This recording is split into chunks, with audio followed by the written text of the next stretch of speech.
प्रातः काल का समय था। गुरुकुल में हर दिन की रमाकांत गुरुजी अपने शिष्यों को शिक्षा दे रहे थे। आज का विषय था आत्मा। आत्मा के बारे में बताते हुए गुरुजी ने गीता का ये श्लोक बोला, नैन छिंदन्ति शस्त्राणि नैन दहति पावकः न चैन क्लेदयन्त्यापो न शोषयति मारुता। अर्थात आत्मा को न शस्त्र छेद सकते हैं, न अग्नि जला सकती है, न जल उसे गला सकता है और न हवा उसे सुखा सकती है। इस आत्मा का कभी भी विनाश नहीं हो सकता है, यह अविनाशी है। ये सुनकर एक शिष्य को जिज्ञासा हुई। वह बोला, किंतु गुरुवर यह कैसे संभव है? यदि आत्मा का अस्तित्व है, वो अविनाशी है, तो भला वो इस नाशवान शरीर में कैसे वास करती है और वो हमें दिखाई क्यों नहीं देती? क्या सचमुच आत्मा होती है? गुरुजी मुस्कुराए और बोले, पुत्र, आज तुम रसोई घर से एक कटोरा दूध ले लेना और उसे सुरक्षित अपने कमरे में रख देना, और कल इसी समय वह कटोरा लेकर यहाँ उपस्थित हो जाना। अगले दिन शिष्य कटोरा लेकर उपस्थित हो गया। गुरुजी ने पूछा, क्या दूध आज भी पीने योग्य है? शिष्य बोला, नहीं गुरुजी, ये तो कल रात ही फट गया था। लेकिन इसका मेरे प्रश्न से क्या लेना देना?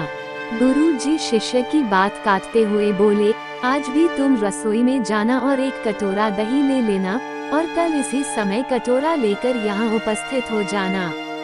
अगले दिन शिष्य सही समय पर उपस्थित हो गया। गुरुजी ने पूछा, क्या दही आज भी उपभोग हेतु ठीक है? शिष्य बोला, जी हाँ गुरुजी, ये अभी भी ठीक है। अच्छा ठीक है, कल तुम फिर इसे लेकर यहाँ आना, गुरुजी ने आदेश दिया। अगले दिन जब गुरुजी ने शिष्य से दही के बारे में पूछा तो उसने बताया कि दही में खटास आ चुकी थी और वह कुछ खराब लग रही है। इस पर गुरुजी ने कटोरा एक तरफ रखते हुए कहा, कोई बात नहीं, आज तुम रसोई से एक कटोरा घी लेकर जाना और उसे तब लेकर आना जब वो खराब हो जाए। दिन बीतते गए पर घी खराब नहीं हुआ और शिष्य रोज खाली हाथ ही गुरु के समक्ष उपस्थित होता रहा। फिर एक दिन शिष्य से रहा नहीं गया और उसने पूछ ही लिए, गुरुवर, मैंने बहुत दिनों पहले आपसे प्रश्न किया था कि यदि आत्मा का अस्तित्व है, वो अविनाशी है, तो भला वो इस नाशवान शरीर में कैसे वास करती है और वह हमें दिखाई क्यों नहीं देती? क्या सचमुच आत्मा होती है? पर उसका उत्तर देने की बजाय आपने मुझे दूध, दही, घी में उलझा दिया। क्या आपके पास इसका कोई उत्तर नहीं है?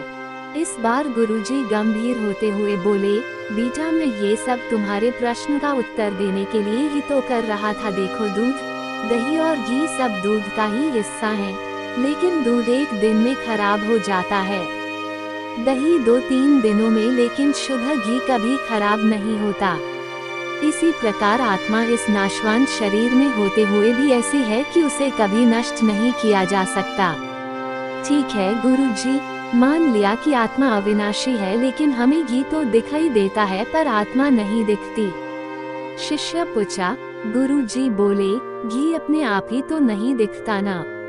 पहले दूध में जामन डालकर दही में बदलना पड़ता है, फिर दही को मथकर उसे मक्खन में बदला जाता है, फिर कहीं जाकर जब मक्खन को सही तापमान पर घंटों पिघलाया जाता है तब जाकर घी बनता है।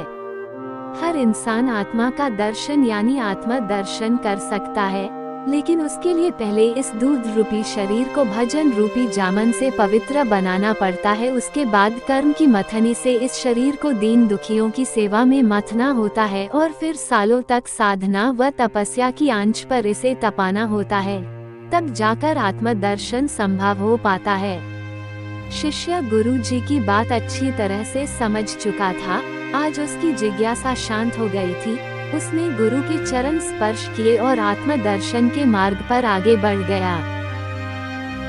अगर आपको हमारी कहानी अच्छी लगी तो अपने दोस्तों के साथ शेयर कीजिए और कमेंट में जरूर बताइए कि कैसी लगी हमारी कहानी, और कृपया हमारे चैनल को सब्सक्राइब कर देना।